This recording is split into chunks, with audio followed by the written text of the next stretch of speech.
belonging to it had a death penalty. And they were together trying to preserve Polish culture at the risk of their lives.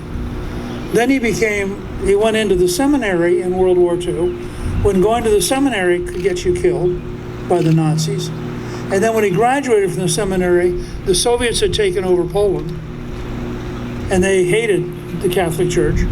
So this is a guy who spent his entire life cheerfully taking risk after risk. And when he said, "Be not afraid," what he actually meant was, this will come as a shock, be not afraid. Well, of course, if you're a left-wing cuckoo, be not afraid is a great phrase, but they don't quite know what it means because they're looking for safe spaces in a world that doesn't have any. So remember this whole thing about safe spaces and all that stuff? Well, you can't be sitting in Warsaw near the war in Ukraine and think it's a safe space.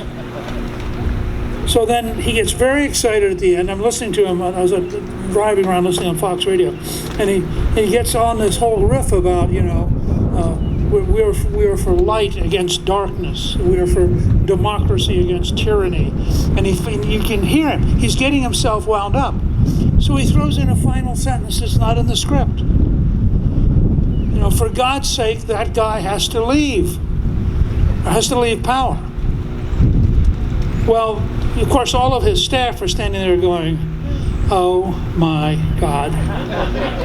He just directly said to Putin, "We want to take you out of power," and Putin has 6,000 nuclear weapons. And he's paranoid anyway. I mean, what he did is he confirmed for Putin what he'd always thought, which is the Americans want to take me out of power. So then, of course, within minutes, they're walking it back. He didn't really mean it. What he really meant was he shouldn't have the power to invade his neighbors. Now, nobody on the planet believed that. So what you have on the one hand is a cognitively challenged president, and on the other hand, you have a cognitively hopeless vice president. And when I probably, Calista said I was a little too strong, because when I was on Laura Ingram's show, and she showed that segment about time, where Kamala goes off on, the meaning of time it means that time is really meaningful. And that's why when you think about the meaning of time, why you have a really feel about how meaningful time must be. Something like it. She did whatever, I didn't memorize it. And I watched it having seen all this other stuff, and I just blurted out, "This is the dumbest vice president we've ever elected." Well, Calista said, "You shouldn't say that." And I confessed, I couldn't help myself. I mean, what are you going to say? She needs remedial training and not being dumb. I mean, now here's why this race matters. And I agree entirely with those who've said it's both the primary and the general. We have a big challenge ahead. We've got to fix education. We've got to fix our energy program. We've got to stop inflation by increasing supply, not by crushing demand. We have to strengthen our defense. We have to overhaul our intelligence community. We have to control our border. I mean, just go down the list. The next decade is going to be really hard work. I would point out, by the way, and Bob didn't mention this, that when we took over and we had that big deficit, we balanced the budget for 4 straight years for the only time in your lifetime. And in fact, we balanced it so decisively that in George W. Bush's first year in office before 9/11, they were trying to figure out how you would manage the government with no debt, because we were paying it off so rapidly that around 2006 or 7, we would have paid off the federal debt. And Alan Greenspan, then the head of the Federal Reserve, actually testified they didn't have any models for how you manage the money supply if there's no debt. Unfortunately, we then forgot what we had done, and we drifted back into accepting politicians' ability to steal from our children and grandchildren. But I think we will go back to balancing the budget, and I think we will get the job done, which requires a great deal of reform. So if you take all of these problems, they require 3 things. They require courage, Because it's not the nature of most politicians to do hard things. It's the nature of most politicians to avoid hard things in order to get reelected. And to learn how to do hard things and get reelected is really, really challenging. Second, it requires real knowledge. Trying to fix problems of this scale can't be done by dumb people. And, that's part of why you're not going to see some of the folks in the Biden team be very successful. But third, it requires the right principles. Reagan had his model of cutting taxes, cutting regulations, encouraging entrepreneurs, which eliminated inflation and set the stage for 30 years of continuous economic growth with minimal inflation. But it was a model that is the opposite of the left-wing model. Now, the reason that I think Jake is really important, and candidly, having a normal, everyday Republican is not very helpful, is he has all three. I have no doubt he has the courage to do what he thinks is right.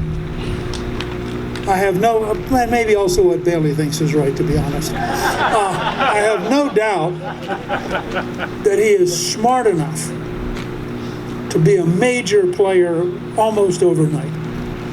And I have no doubt that he understands the basic principles on which America was created. And that's why I think this primary is unbelievably important. You have a chance to elect the kind of leader who, and I think we proved this in the 20 years that I was in the Congress, that can apply themselves, get the job done, do it while coming home and reporting honestly about what they're doing, and build a team in the Congress so that you have enough people doing it that you can really turn the country around and you can really make a difference.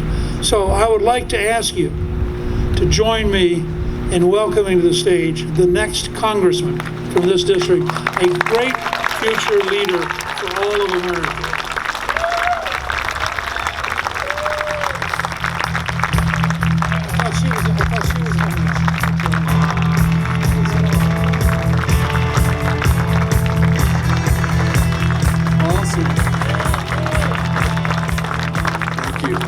Are you guys ready to take back the House in 2022? Are you guys ready to fire Nancy Pelosi and send her home? Are you guys ready to elect a bold, unafraid conservative trailblazer to represent you in U.S. Congress? I first want to thank the lineup today. It was incredible. Debbie Dooley's one of my favorites, Congressman Barr, Mark Burkhalter, and none other than Newt Gingrich. I want to thank my team. They did a phenomenal job. And Bailey's already corrected me. I haven't even gotten to D.C. and she's already holding me to it. But my wonderful team today, it took a phenomenal amount of time setting this up and energy. But I want to thank you guys for coming out. This is very serious times. I have told group after group and person after person, I believe this in my heart, that in 2022 we are in the fight for the heart, soul, fabric of this country. The Democrats have shown us a number of things, but the most important thing they've shown us is they are willing to do anything and everything to win and consolidate power.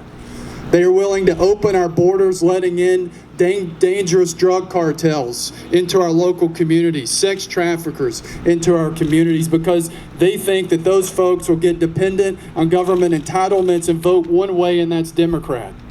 They have sought to fundamentally restructure our country, trying to jam down H.R. 1, H.R. 4, which is the election bills, in order to consolidate power in the federal government and change the way we administer elections at the state level. They have defrauded each and every one of you guys and people across this country by claiming that Joe Biden would be a president of moderation, that he would be a person that would represent anyone when it has been anything but that. But our burden does not stop there. The institutions of America are against the Republicans. You look at the media right now. The media consistently silence conservative voices. They only show one side of the story, and if you speak out for the conservative principles that this country was based on, they attack you. Big tech. Big tech, in my opinion, is an existential threat on this country. Yeah, you can clap for that because it's true. Data is the largest and most valuable resource in the world. They take all of your data, where you go, what you do, what time you log on, what you pause on Facebook, and they determine what your value systems are. They then try to influence your decision making, and they try to turn you the wrong way, which is left. Twitter, all of the big tech institutions censor our voices, and we've got to have unafraid conservatives that are going to investigate big tech, hold them accountable, and have the skill sets to do that. Our research institutions, they're indoctrinating our future generations. They're telling our future generations that you need to be woke, that there's only one side of the story, and that's socialism, and that's the future that will destroy this country.